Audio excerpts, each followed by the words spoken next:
नमस्कार बच्चों। आज हम बात करेंगे क्लास 8 की वर्कशीट 35 इंग्लिश वर्कबुक से।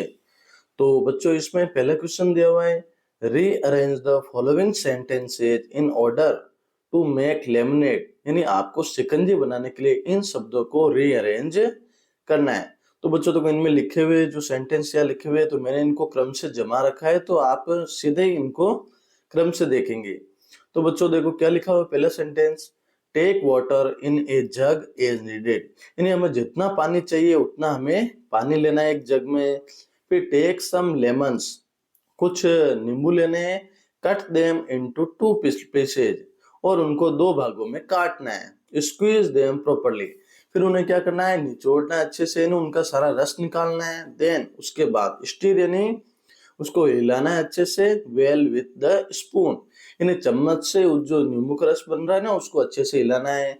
Strain the lemonade with strainer in the जग, फिर उसको क्या करना है, जो नींबू का रस बन गया ना उसको जग में जारी से छानना है। Now power the lemonade into the glass, फिर उनको ग्लास में डालकर हमें पी सकते हैं। तो ऐसे ही नींबू का जूस बनता है। वैसे एक नीचे क्वेश्चन दिया हुआ बच्चों, क्या दिया हुआ है आपके सामने, कुछ चाय की एक रेसिपी है जो आपको घर पे बनानी है। तो कुछ चीजें आपको दी हुई है, उन चीजों का यूज करके आपको रेसिपी बनानी है।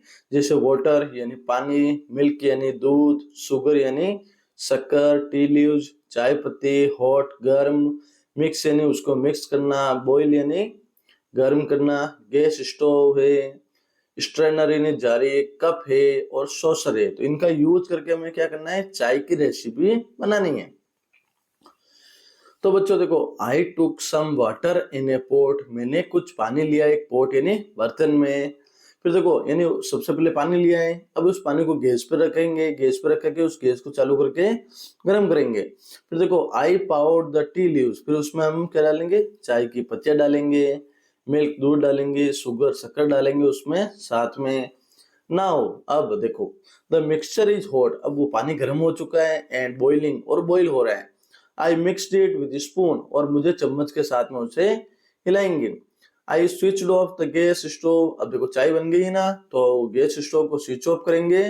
द स्ट्रेन टी, अब वो जो चाय है ना जो बन गई है, बाय द स्ट्रेनर, उन्हें हमें जारी से छानना है। आई पाउर्ड इन द कप, और उनको कप में लेना है। एंड सर्व टू ऑल, और सबको सर्व करना है। अब देखो बच्चों अगली वर्कशीट है, वर्कशीट नंबर 36। इसमें एक पैराग्राफ दिया हुआ बच्चों। तो हमें क्या करना है, देखो कॉम्पिटेंसी यही दे रखी है कि आइडेंटिफाई सिंपल पास्ट टेंस, यानी हमें जो सिंपल पास्ट टेंस का यूज करना है। तो जो सिंपल टेंस पास्ट टेंस क्या होता है, जिसमें वर्ब की सेकंड फॉर्म आती है, या जो नेगेटिव सेंटेंस होते हैं उनमें डिड नॉट का यूज होता है। तो बच्चों क्या करना है, हमें सेकंड फॉर्म का यूज करना है।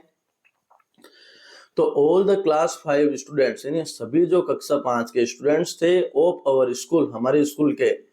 देखो गैदर दिया हुआ और गैदर दिया हुआ, तो सेकंड फॉर्म है गैदर। तो ऐसे में जो भी यहाँ पे सेकंड फॉर्म होगी वो मैं बोलूंगा।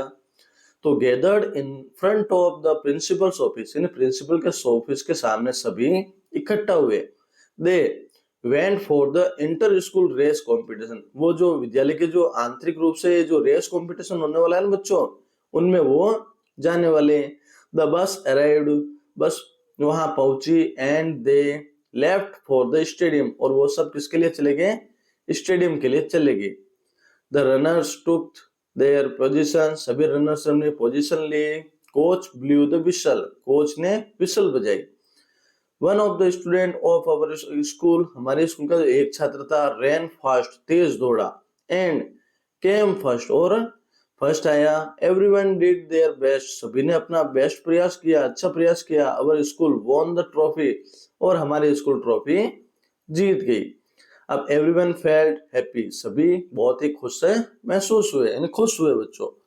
देखो ये तो हमने सभी में सेकंड फॉर्म का यूज कर लिया है। अब बच्चों कुछ सेंटेंस है उनमें भी हमें सेकंड फॉर्म का यूज करना है। तो बच्चों पहला सेंटेंस है, कीर्ति स्तंभवाज बाय राणा कुंभा। तो देखो बिल्ड है और बिल्ट है, तो बिल्ड की सेकंड फॉर्म बिल्ट होती है। तो कीर्ति स्तंभवाज बिल्ट बाय राणा कुंभा, यानी कीर्ति स्तंभ को राणा कुंभा के द्वारा बनाया गया था।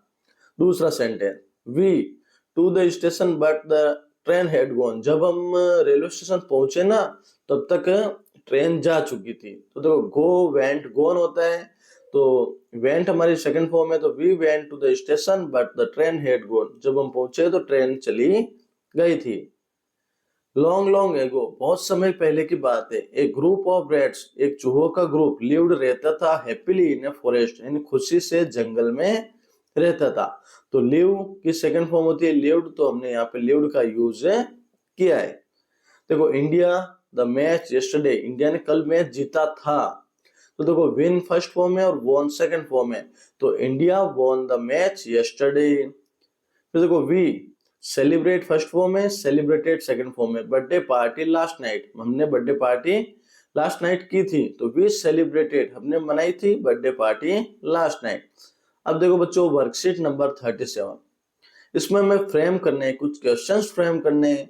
तो स्टार्टिंग विद व्हाट, जो किससे शुरू हो रहे हैं बच्चों, व्हाट से शुरू हो रहे हैं। तो देखो बच्चों दो चीजें, देखो व्हाट का भी यूज करना है, साथ में दो चीजें हमें और यूज करना है, एक तो दिस का यूज करना है और दैट का यूज करना है। देखो दिस का अर्थ होता है बच्चों यह, जो यदि कोई वस्तु जो नजदीक है ना तो उसके लिए हम दिस लगाएंगे, और दूर है उसके लिए हम दैट का यूज करेंगे। तो बच्चों पहला क्वेश्चन आ रहा है व्हाट इज दिस, यह क्या है। तो यह क्या है, दिस इज ए डस्टबिन, यह एक कचरा पात्र है। फिर दूसरा क्वेश्चन देखो बच्चों व्हाट इज दैट, देखो ये नदी दूर दिख रही है तो उसके लिए यहाँ दैट लगाए, तो what is that, that is a river, वह एक नदी है।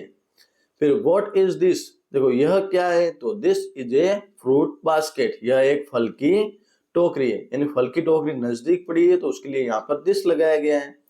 फिर देखो बच्चों आंसर हमारा है दैट इज ए मास्क, वह एक मास्क है, दूर है बच्चों, तो क्वेश्चन भी बनेगा व्हाट इज दैट, वह क्या है, तो दैट इज ए मास्क। फिर पांचों में देखो मैंने क्वेश्चन बना रखा है व्हाट इज दिस, यह क्या है, तो बच्चों क्या है, दिस इज ए स्विंग, यह एक झूला है। तो झूला देखो बच्चों नजदीक है इसलिए यहाँ पर दिस का यूज हुआ है। छठा क्वेश्चन देखो बच्चों व्हाट इज दैट, वह क्या है, तो बच्चों वह क्या है, साइकिल है और साइकिल दूर है, तो दैट इज ए बाईसाइकिल, वह एक बाईसाइकिल है। सातवां क्वेश्चन व्हाट इज दिस, यह क्या है बच्चों, तो दिस इज ए ग्रास, यह घास है, यानी जो घास है ना बच्चों ये नजदीक है तो नजदीक के लिए हमने यहाँ पर दिस का यूज किया, यानी दिस का अर्थ होता है यह, तो यह क्या है, तो यह एक घास है। फिर देखो बच्चों व्हाट इज दैट, वह क्या है, तो बच्चों क्या है वह एक मछली है, तो हमारा आंसर क्या बनेगा बच्चों, दैट इज ए फिश, वह एक मछली है। तो ऐसे ही हमें इन सेंटेंस का यूज करते हुए दिस और दैट का यूज करते हुए हमें व्हाट का भी यूज करना है। व्हाट का तो क्या होता है। तो बच्चों इसी के साथ जो आज की हमारे वर्कशीट्स थी वो कंप्लीट हुई। तो बच्चों हमारे चैनल को सब्सक्राइब करना और वीडियो को ज्यादा से ज्यादा शेयर करना।